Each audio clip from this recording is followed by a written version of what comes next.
साहिर शमशाद मिर्जा ने chairman joint chiefs of staff committee का charge संभाल लिया। तीनों मुसल्लह अफवाज के दस्ते की सलामी, गार्ड ऑफ ऑनर और मार्च पास्ट का जायजा लिया।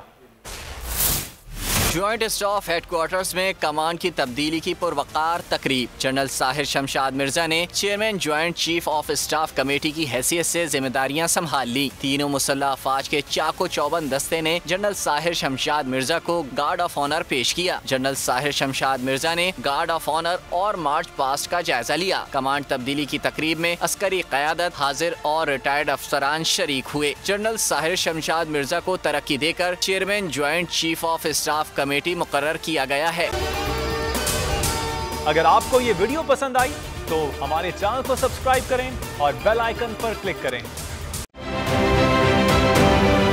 आप ये समझें, ये जो हक है ना, हक पे खड़े रहना और हक को बोलना, ये दूर से लगता है तन्हा हो गए लोग। आप खान साहब को देखें, तन्हा दिखाई देने, सारी जमातें मिलकर उनके खिलाफ हैं, लेकिन आज भी पाकिस्तान की आवाम उस हक की आवाज़ के पीछे जो है 80% से ज़्यादा आवाम उनके साथ है। सेम एग्जैक्टली इसी तरीके से बोल की कहानी है भाई। बिल्कुल अलग आपको तन्हा दिखाई देगा, हर जगह आपको खड़ा हुआ नजर आएगा, हटेगा नहीं किसी चीज़ से। और उसके साथ भी 80% आवाम अगर आज आप देखें तो उसे बोल दिख रही है।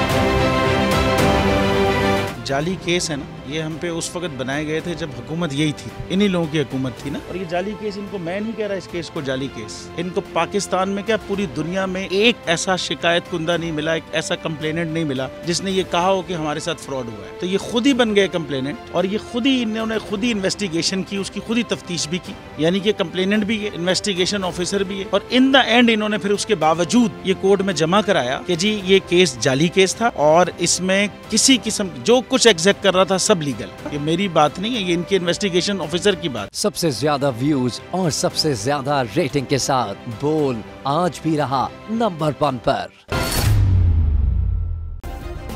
सब्सक्राइब करें और बेल दबाएं ताकि कोई खबर रह न जाए।